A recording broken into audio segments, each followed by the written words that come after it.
Fact: the new NSA data center in Utah requires 1.7 million gallons of water every single day to operate.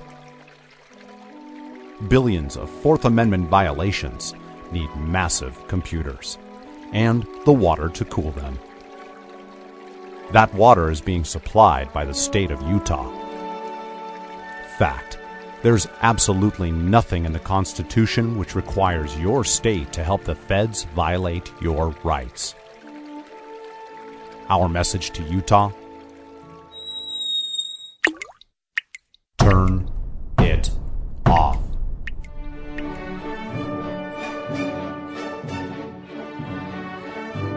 No water equals no NSA data center. Visit offnow.org.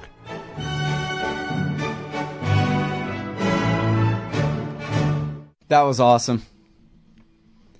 The new 10th Amendment Center commercial in its new time. That's right, the Scott Horton Show now sponsored by the 10th Amendment Center. And here's its founder and dear leader, Michael Boldin. Welcome to the show. Awesome to be here, Scott. Really happy to finally be able to sponsor the show. Well, thanks very much, because the show sure as hell appreciates it as much as the show can possibly appreciate a thing. I tell you what. And we sure as hell appreciate the show. So we started this new campaign, as you just heard in that ad. It was that's the first time I've actually heard it aired anywhere, so I'm really excited about it. Over at offnow.org, we want to find ways that we can effectively push back against the NSA. Instead of waiting for Congress to stop them or the NSA to decide to be good guys or the executive branch or the courts or whatever to stop them, we want to find ways that we can actually resist them, cause them so many problems that it makes it difficult for them to pull off what they do. And you are actually the first person. I know I mentioned in an email, but I want everyone to know you were the first one that I thought of for this sponsorship as we're building our campaigns to get the word out on this. So, again, very excited, and thanks for asking me to be on and to talk about it today. Cool. Well, hey, I'm flattered and honored and all that. I think that's great, and I sure do appreciate having y'all. And look, I just love the whole idea of the 10th Amendment Center and all that you guys have accomplished. And, of course, there's just the headline from last week about Jerry Brown, the governor of California, signing a nullification of the National Defense Authorization Act. So let's talk about that. And this is not just, hey, a libertarian has an idea. There's some real momentum to work with here. This 10th Amendment Center project of yours, Michael, is not no big deal. Well, I mean, it's pretty awesome what's happening to see this bill, Assembly Bill 351. We worked relentlessly on this with a wide coalition. This was a group of people that probably would normally hate each other, consider each other political enemies in every respect of the word.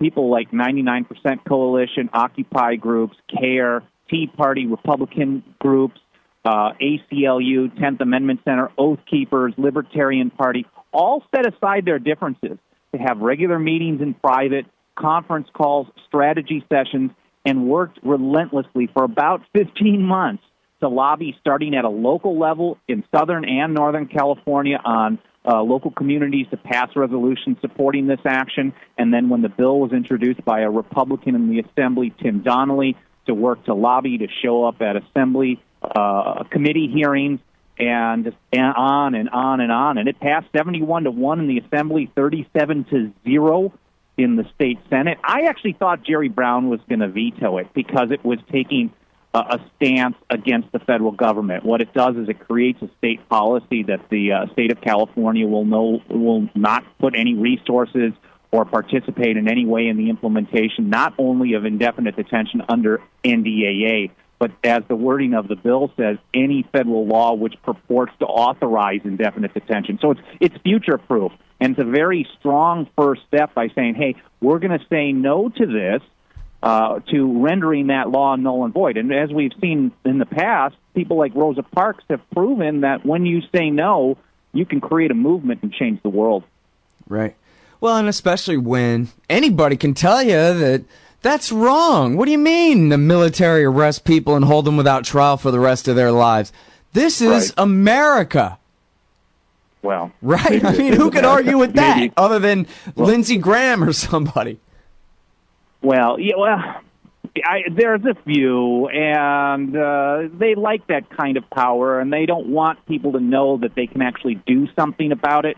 They want us to waste all of our time calling Congress in the hopes that federal employees are going to limit federal power, and that just never happens. I think the only way that you can actually get something effective done is to resist, to say no, to use your horrible state government, like here in California, which doesn't ever do really anything good, but find a way to pressure it to work with a coalition of people that might normally not be your friend, and get it to do something good and to stand in between and protect a little liberty once in a while. Yeah. Well, I think historically there have been a few occasions and some pretty important things where the national government has been better on individual liberty than the state governments. And so people just tend to think of it that way, where like if a local cop kills somebody, especially, maybe a racial minority or something, the idea immediately is to appeal to the national government, Justice Department, to have the Civil Rights Division review it, something like that, rather than we're going to really ride herd on our local district attorney and make sure that if there's an indictable case of murder of one of us by one of the cops, that they are indicted and that the case is seen through. And where it seems to me, which what the hell do I know, Michael, you tell me, but it seems to me like really people have a lot more power on that local level or even the state level than they have at the national level. They might have got lucky here or there one time with the Miranda decision or something like that. But for the most part, really, you'd have just, rolling the dice, a way better chance of influencing your state or your local government than the national government to actually intervene to protect you. In fact, look at what we're talking about here, the National Security Agency, Big Brother himself. Sure. I mean, think about it. New Mexico didn't invade Iraq or Afghanistan, and it didn't run raids in Panama or wage war against Colombia for a few decades. It hasn't been doing that, and neither is South Carolina. There's bad stuff that happens on a state level, but I often would say that a lot of that actually, while I do believe in individual responsibility, so that local cop who kills someone, they've done a horrible moral wrong, committed an atrocity, but if you really follow the money, a lot of the problems with local police, you can actually trace back to the federal government. DHS grants, asset forfeiture. There's a whole organization, Institute for Justice, that follows the policing for profit. The fact that when the local police help the feds enforce things like the unconstitutional drug war, for example, they get millions and millions of dollars for playing part in that. And they don't really have to do this. And that really kind of leads into our whole project against NSA. As the ad was saying, places like the new Utah data center, well, they really require a lot of water to operate. There's some physical limitations. Without being able to cool those supercomputers can't stay on and store the data and do all the processing needed to spy on every human being on Earth. Well, that water is being supplied by the state of Utah, and Utah does not have to participate in that. This is based off the legal doctrine known as anti-commandeering, and it's a very rare thing to find the so-called legal experts all across the political spectrum, left, right, and middle, all agreeing on something. But this is one of them. It's the principle that the federal government cannot require state or local governments to actually carry out their laws, their regulations, their plans, whatever it may be. And it's been backed up in a ton of court cases all the way back from the 1840s, where the federal government couldn't require the states to carry out federal slavery laws in the 1842 Prigg case, all the way up to 2012. There's been 3 modern cases. I mean, if you want to get into that stuff, we can talk about it. But the principle is there. They can't force you to do this. And whether it's Utah providing the water to the new NSA data center, or the state of Texas, San Antonio is actually the provider of the electricity for the massive new one opening up in Texas. Simply turn the power off, turn the water off. Sure, the feds might find a way to do it themselves, but we know that from their own documents going back to 2006, the NSA is extremely worried about a shortage in resources. They've put out information that said that, hey, they can't continue their so-called critical mission if they don't find new resources in places like Utah and Texas. Well, so I was going to say, but supremacy clause. But I think you're telling me that the courts already agree with you that the states have the right to stand. You're telling me the federal courts have ruled Yes. that the states have the right to stand up against the federal government. In what context? Because obviously there are a lot of contexts where they don't, apparently. Well, in any context at all, they don't have to participate with the federal government. The courts never rule that the state can actually physically interpose and block the federal government from doing something like arresting a federal agent, even though I think in principle that would be that's not necessarily incorrect because these people are committing crimes. All those NSA agents, they're criminals, really. But in every situation this has come up. It's the 1842 Prigg case. The Supreme Court ruled that the states didn't have to carry out federal slavery laws for the feds. In 1992, the New York case, the city of New York did not have to enact federal waste removal regulations. In 1997, that's the Prince case for Sheriff Mack. The locals didn't have to carry out federal gun control measures. And in the 2012, the Sibilia case, that's Obamacare, the states did not have to implement, I think it was Medicaid expansion, even under the threat of losing federal funding. So over and over and over. And it doesn't matter if it's someone from Think Progress or the Cato Institute who are both talking about this exact principle on C-SPAN. They all agree that no one has to participate. And I think this is a great model that should be used not only against NSA and NDAA indefinite detention, but should be used against war. I know, Scott, you and I, we've talked in interviews in the past about this Defend the Guard legislation where the state should stop handing over the National Guard troops to the federal government to invade other countries. It should be used against the drug war and everything in between. Right. Well, and I actually haven't been keeping up with that well enough at all. It was the real movement was up in Maine to try to really do something about that. Were they successful? Do you know? No, and we really try to put the word out on there. But I think when you're talking about resisting military actions like this, it takes a really strong left-right coalition. And unfortunately, I don't see much from the left, at least the mainstream left, opposing military action overseas in Libya and things like that. It's hard with Democrats in power, of course. But, yeah, it's a weird thing. Well, it goes back to what you were saying before about the coalition that came together in California on the NDAA thing. No offense, but I think it was a little bit overstated about these groups should hate each other. I guess maybe the Occupy and the Tea Party might think that they should hate each other or something, but basically the groups that you all listed off were the out groups on the left and the right. And nobody really horrible, the communists and the Nazis or anything like that, but just the people on the left and the right who I would term the good left and the right, the kind of people who can form a coalition against indefinite detention, against spying, against war, for peace and the Bill of Rights, to put it simply, with libertarianism as the real center rather than, Obama-style conservative Democrats and McCain-style liberal Republicans as the center, but with people like you and me as the center, forging the coalition between the Mother Jonesans and the WorldNet Dalians that, like, hey, we all don't want to live in a nightmarish totalitarian future, do we? Nah. Of course not. Come on.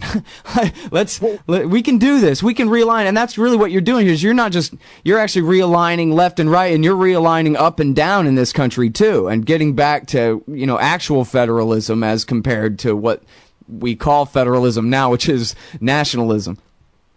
Well, what was cool was to see how that grassroots coalition played out in the state legislature, because you don't have necessarily just the extremes or the outliers in California Assembly and Senate, and the guy who introduced it is considered the most extreme anti-immigrant Tea Party guy. He's a Minuteman guy, and a lot of the people on the left can't stand him. They think he's a horrible guy. And then the guy who sponsored it in the Senate, Mark Leno, is the far left guy. But it wasn't just those two guys on the extremes supposedly supporting it. It was everyone in the middle, too. They were making jokes like, hey, you're going to lose your job, Senator Leno, by supporting a bill by this guy Donnelly. But they all came together and recognized that, look, this kind of stuff, indefinite detention, this is kidnapping, really. This is a crime. It's unconstitutional. They shouldn't be doing it. And everybody supported it except one. I don't know who that was, though. Yeah. Well, what's funny is the Supreme Court, we actually have a history here in America. It's not ancient. It's only a couple hundred years, but We got some, and a lot of stuff has happened, and the courts have ruled on this before. And they said, no, everybody gets a civilian trial unless the civilian courts aren't even open for business because the war's so bad. Otherwise, bring them before me, and I'll decide, say the judges. Yeah, I just don't trust those guys anyways. Well, I don't either, but I trust them a lot better than a colonel to decide, Sure. No habeas corpus whatsoever. Of course, the way it works now, like in Guantanamo, they get rid of habeas corpus, they go before the judge says, yeah, you make a pretty good case, okay, you're free to go. And then the military and the president still refuse to release them anyway. Yeah, and I actually saw from Tangerine Boldin, she had written a report about the case where Judge Forrest actually ruled that it was unconstitutional, and then it was overturned in the next level of the court. But she had questioned some of the federal attorneys on this after she issued an injunction blocking indefinite detention. She specifically asked the federal attorneys, hey, are you guys doing this in defiance of my order, my injunction? And they refused to answer. So that tells me that even when the courts tell them not to do something, they don't care. I mean, just like you were saying, they don't care. They're going to do what they want. Right. Yeah, I mean, we kind of assume that it's been since Padilla or Almari or somebody where a U.S. person was abducted and held by the military this way or whatever. But then again, it's all secret, so we don't really know that. No, and they don't want us to know, and that's part of why they treat us all as enemies. That's why the NSA is spying on their enemies, everybody. And that's why we really want to push back hard with this new campaign over at offnow.org. There was a really interesting press release that I found that was reported on by the Baltimore Sun back in 2006, and this kind of formed the basis for our project. And there was a point in time in 2006 where at Fort Meade, I think it is, their headquarters in Maryland, they maxed out the power grid in Baltimore. They actually put out information to the local media that said, hey, if we don't find new places for power, we're in big trouble. And as I mentioned before, they refer to it as their critical mission. They can't continue it or expand it. So there is a serious issue there. They went to Texas specifically with the San Antonio data center that's opening because Texas has an independent power grid. They went to Utah specifically because of cheap resources.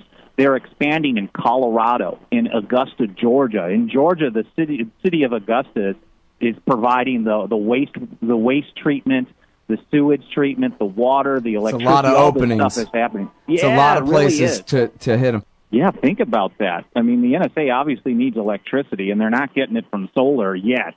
So in the meantime, let's say some state legislator there in Texas for the next session introduced our model legislation, which you find over at offnow.org, nullifynsa.com. It's technically the same URL, but we'll figure that out later on. But let's say someone introduces the Fourth Amendment Protection Act, which would ban the state from providing that electricity. Well, what's the federal government going to do? What's the NSA going to do? They're going to have a real problem on their hands, even if they're able to sue the state and somehow overturn all these Supreme Court decisions on anti-commandeering.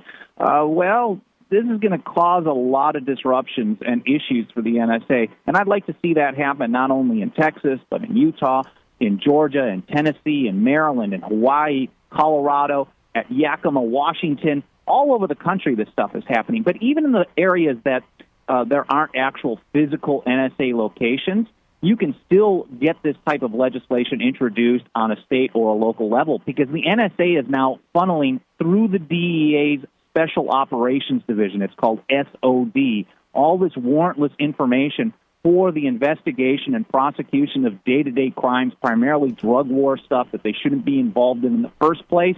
And the local and state legislation would ban local and state law enforcement from being able to use that type of information. Whether they follow it or not is another story, but it's at least a first step like what happened here in California against NDAA and other indefinite detention with the signing of AB 351. It really creates momentum. It empowers people that they can actually do something. And again, Rosa Parks shows us saying no can change things. Man, and you know, Mike, I got to say, I think that's the most important place where we have to push back is the National Security Agency funneling this information to domestic police agencies, federal and state. And this is where This is the line, man. This is the Rubicon. This is where we could get way, way out of control here, where the entire NSA apparatus is turned against the American people as individuals, right? No more predicates for crimes anymore. A giant fishing expedition on every single one of us, and in order to haul us into criminal court. That is what we have not been faced with yet, but that is, as you're saying, so far they're laundering it through the DEA, special operations, this and that. But imagine if that was just wholesale, where the NSA, the state and local police and the FBI, all the domestic police agencies, the IRS, everybody, where all of their computers are integrated and the orders are going from the top down. The camera on your highway reading your license plate is turning you into the IRS, that kind of thing. Oh, yeah. I mean, man, this could get really wicked really quickly.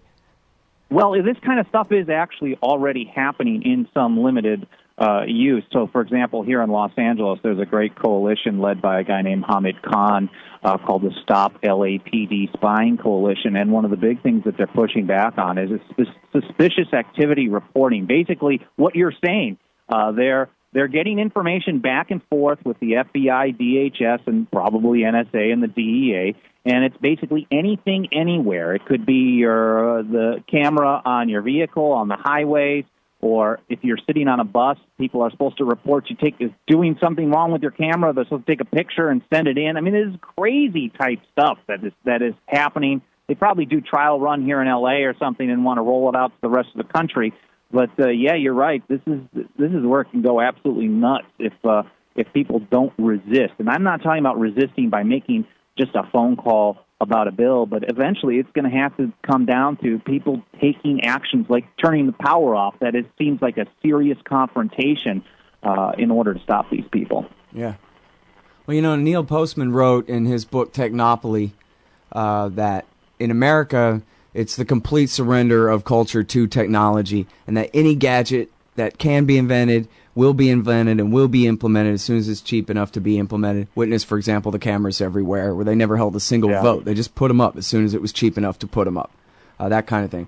But it seems to me like there's actually quite a bit of reason for hope that the kind of, we sort of swing back and forth, and it seems like we're swinging back toward Jeffersonianism a little bit here in American culture, and a little bit of pushback and a little bit of the philosophy of liberty pushing through. They're like, man, are we really going to give up what we believed anyway, even if it was a lie, what we believed was this great free society, and move into East German style thing without a fight at all, just because they can do it? Or, but it seemed, I don't know. Anyway, I'm trying to say that I'm optimistic. I think the 10th Amendment Center itself is a reason to be optimistic in a way that it's, they do have unlimited technology, but we also have human spirits and stuff, so it's not over yet. Yeah, love of liberty and that coalition that came together, that really does give me hope.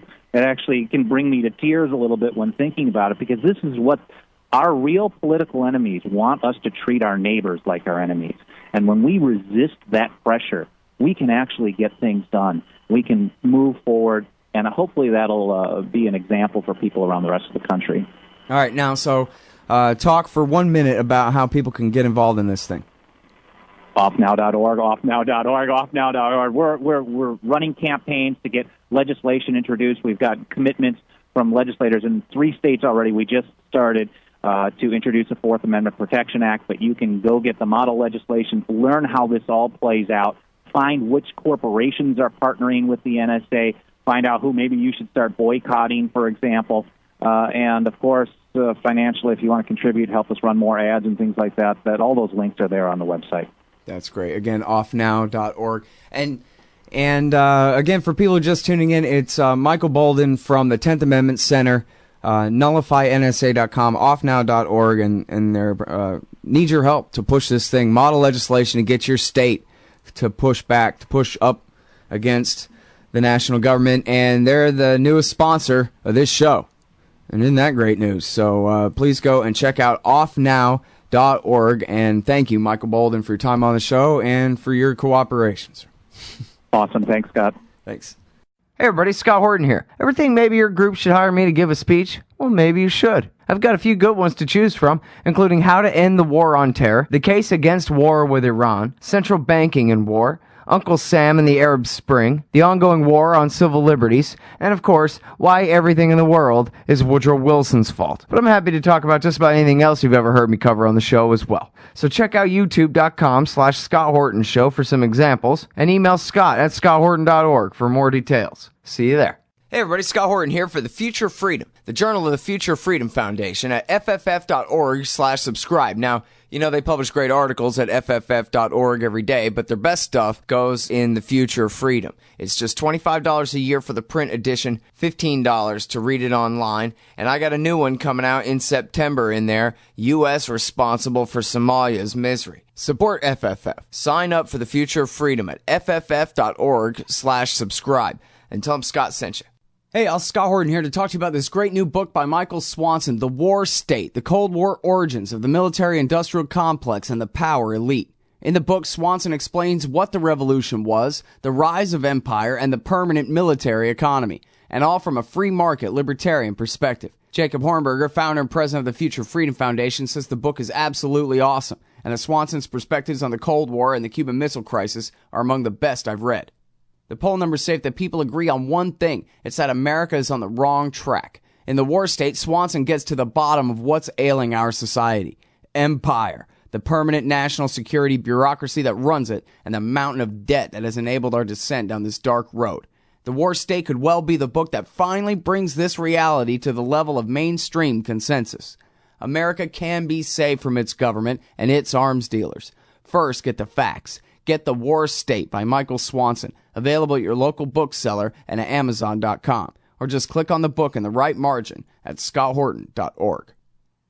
Hey y'all, Scott Horton here for WallStreetWindow.com. Mike Swanson is a successful former hedge fund manager whose site is unique on the web. Subscribers are allowed a window into Mike's very real main account and receive announcements and explanations for all his market moves. The Federal Reserve has been inflating the money supply to finance the bank bailouts and terror war overseas. So Mike's betting on commodities, mining stocks, European markets, and other hedges against our depreciating dollar. Play along on paper or with real money, and then be your own judge of Mike's investment strategies. See what happens at WallStreetWindow.com. Hey, all, Scott here, hawking stickers for the back of your truck. They've got some great ones at LibertyStickers.com. Get your son killed, Jeb Bush 2016. FDR, no longer the worst president in American history. The National Security Agency, blackmailing your congressman since 1952. And USA, sometimes we back Al-Qaeda, sometimes we don't. And there's over 1,000 other great ones on the wars, police, state, elections, the Federal Reserve, and more at LibertyStickers.com. They'll take care of all your custom printing for your band or your business at thebumpersticker.com. LibertyStickers.com. Everyone else's stickers suck.